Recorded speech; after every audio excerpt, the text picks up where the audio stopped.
ನಮಸ್ಕಾರ ಸ್ನೇಹಿತರೆ. ಭಾರತ ಮತ್ತು ಇಂಗ್ಲೆಂಡ್ ನಡುವಿನ ಮೂರನೇ ಟಿ20 ಪಂದ್ಯದಲ್ಲಿ ಕ್ರಿಕೆಟ್ ಅಭಿಮಾನಿಗಳು ಊಹಿಸದಂತಹ ಫಲಿತಾಂಶ ಕಂಡುಬಂದಿದೆ. ಇಂಗ್ಲೆಂಡ್ ಬರೋಬ್ಬರಿ 120 ರನ್ನುಗಳ ಭರ್ಜರಿ ಜಯ ಸಾಧಿಸಿದ್ದು 5 ಪಂದ್ಯಗಳಲ್ಲಿ ಸರಣಿ 2-0 ಮುನ್ನಡೆ ಪಡೆದಿದೆ.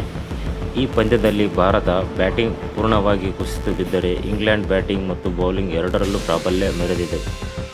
ಇಂಗ್ಲೆಂಡ್ ಇನ್ನಿಂಗ್ಸ್ ಟಾಸ್ ಬಳಿಕ ಬ್ಯಾಟಿಂಗ್ ಮಾಡಿದ ಇಂಗ್ಲೆಂಡ್ ತಂಡ 20 ಓವರ್ಗಳಲ್ಲಿ 201 ರನ್ನುಗಳನ್ನು 7 ವಿಕೆಟ್ ಕಳೆದುಕೊಂಡಿತ್ತು. ತಂಡದ ಪರ ಫಿಲ್ ಸಾಲ್ಟ್ 70 ರನ್ನುಗಳನ್ನು 44 ಎಸೆತಗಳಲ್ಲಿ ಬಾರಿಸಿದರೆ Sam Curran 41 run, Jos Buttler 36 run ಮೊದಲಿನಿಂದಲೇ ಆಕ್ರಮಣಕಾರಿ ಆಟವಾಡಿ ಫಿಲ್ ಸಾಲ್ಟ್ ಭಾರತದ ಬೌಲರ್ ಮೇಲೆ ಒತ್ತಡ ಹೇರಿದರು. ಮಧ್ಯದಲ್ಲಿ ಕೆಲವು ವಿಕೆಟ್ಗಳು ಬಿದ್ದರೂ ಕೊನೆಯ ಓವರ್ನಲ್ಲಿ ಶ್ಯಾಮ್ ಕರನ್ ವೇಗವಾಗಿ ರನ್ ಗಳಿಸಿ ತಂಡಕ್ಕೆ 200 ರನ್ ಗಡಿ ದಾಟಿಸಿದರು. ಭಾರತದ ಪರ ಪ್ರಿನ್ಸ್ ಯಾದವ್ 2 ವಿಕೆಟ್ ಪಡೆದರೆ ಹರ್ಷ ರಾಣಾ 2 ವಿಕೆಟ್ ಪಡೆದರು. ಕೆಲವು ಉತ್ತಮ ಕ್ಷಣಗಳಿದ್ದರೂ ಡೆತ್ ಓವರ್ಗಳಲ್ಲಿ ಭಾರತ ಹೆಚ್ಚು ರನ್ ಬಿಟ್ಟುಕೊಡಬೇಕಾಯಿತು. ಇದೇ ಪಂದ್ಯದ ದೊಡ್ಡ ತಿರುವಾಗಿ ಬದಲಾಯಿತು. ಭಾರತದ ಬ್ಯಾಟಿಂಗ್ ಸಂಪೂರ್ಣ ಕುಸಿತವಾಗಿತ್ತು. 202 ರನ್ಗಳ ಗುರಿ ಬೆನ್ನಟ್ಟಿದ ಭಾರತ ಆರಂಭದಿಂದಲೇ ಸಂಕಷ್ಟಕ್ಕೆ ದೂಡಿತು. ವೈಭವ್ ಸೂರ್ಯವಂಶಿ 13 ರನ್, ಇಶಾನ್ ಕಿಶನ್ 13, ಅಭಿಷೇಕ್ ಶರ್ಮಾ 10. ಇವರನ್ನು ಹೊರತುಪಡಿಸಿ ಯಾವುದೇ ಬ್ಯಾಟರ್ ದೊಡ್ಡ ಇನ್ನಿಂಗ್ಸ್ ಕಲೆ ಹಾಕಲಿಲ್ಲ. ಕೇವಲ 11.4 ಓವರ್ಗಳಲ್ಲಿ 76 ರನ್ಗಳಿಗೆ ಆಲ್ಔಟ್ ಆದ ಭಾರತ ಟಿ20 ಇತಿಹಾಸದಲ್ಲೇ ತನ್ನ ಅತ್ಯಂತ ಹೀನಾಯ ಸೋಲನ್ನು ಒಪ್ಪಿಕೊಂಡಿತು. ಇಂಗ್ಲೆಂಡ್ ಬೌಲಿಂಗ್ ಈ ಗೆಲುವಿನ ನಿಜವಾದ ಹೀರೋಗಳು.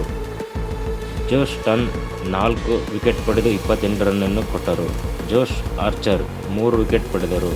ಆದಿಲ್ ರಶೀದ್ 2 ವಿಕೆಟ್ ಪಡೆದರು. ಆರಂಭದಿಂದಲೇ ಭಾರತದ ಟಾಪ್ ಆರ್ಡರ್ ಅನ್ನು ಪೆವಿಲಿಯನ್ಗೆ ಕಳಿಸಿದ ಪಂದ್ಯವನ್ನು ಏಕಪಕ್ಷೀಯ ಮಾಡಿದರು. ಪಂದ್ಯದ ಟೂರ್ನಮೆಂಟ್ ಪಾಯಿಂಟ್. ಭಾರತ ಇನ್ನಿಂಗ್ಸ್ ಆರಂಭವಾದ ಕೆಲವೇ ಕ್ಷಣಗಳಲ್ಲಿ ಪ್ರಮುಖ ವಿಕೆಟ್ ಬಿದ್ದರೂ ಪವರ್ ಪ್ಲೇ ಪಂದ್ಯದ ಇಂಗ್ಲೆಂಡ್ ಪರ ತಿರುಗಿತು. ನಂತರ ಭಾರತ ಚೇತರಿಸಿಕೊಳ್ಳಲೇ ಆಗಲೇ ಇಲ್ಲ.